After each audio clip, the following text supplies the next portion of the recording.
সিন্ধু, তুমি আগে বলো কি করে খুঁজে পাইলা? ওই যে একটা ফোন এলো, আমি দেখলাম এই বাড়িতে আসাটাই ঠিক হবে। ভালো করছো। তাতে কি হয়েছে? এটা তো এখন একটা হোস্টেল। যত নিপীড়িত, নির্যাতিত, বঞ্চিত, বিতাড়িত পুরুষদের একমাত্র হোস্টেল।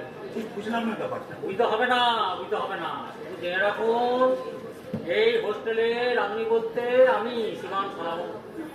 সারা সকাল বিকাল রাত্রি বাজারে যাচ্ছি আর আসছি।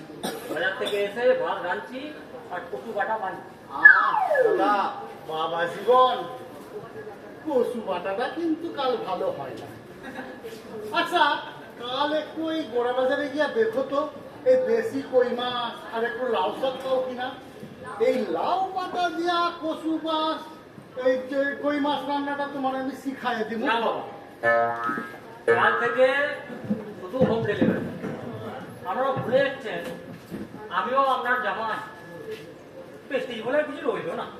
আরে সিন্ধুদাকে কখন এলে? এই তো ভালো আছো? হ্যাঁ, ও বাড়িতে তো এখন পুরুষদের বিরুদ্ধে 144 ধারা জারি। তাতে কি হয়েছে?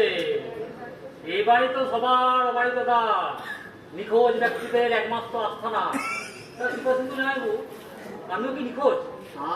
দাদা, কথা না, এবার থেকে আমাকে স্যাড বলবে। হ্যাঁ, মাধবী ঠিক নামই দিয়েছি।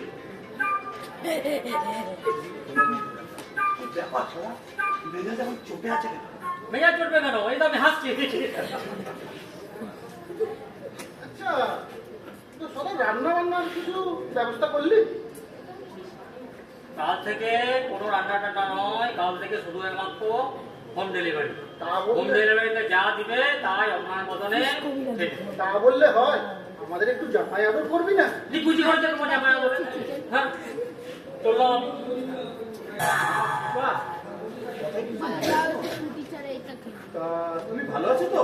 আমি তো ভালোই আছি, কিন্তু আপনাদের অবস্থা তো বেশ জটিল দেখছি। জটিল তো বটেই, কানুন নেই আর তার কোন সুইচটা যোগাযোগই করা যাচ্ছে না।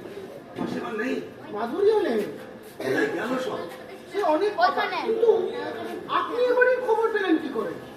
ওই যে একটা ফোন, কোন মহিলা, মহিলা? সম্পূর্ণ আননোন ভয়েস।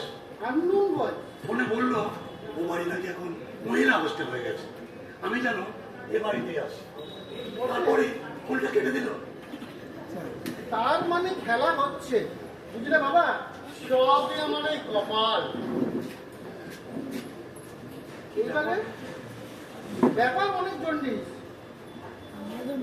Jaundice case. চলুন আপনাকে বুঝিয়ে বলছি। চলো চলো, আমি কিছুই বুঝতে পারছি না। চলো চলো।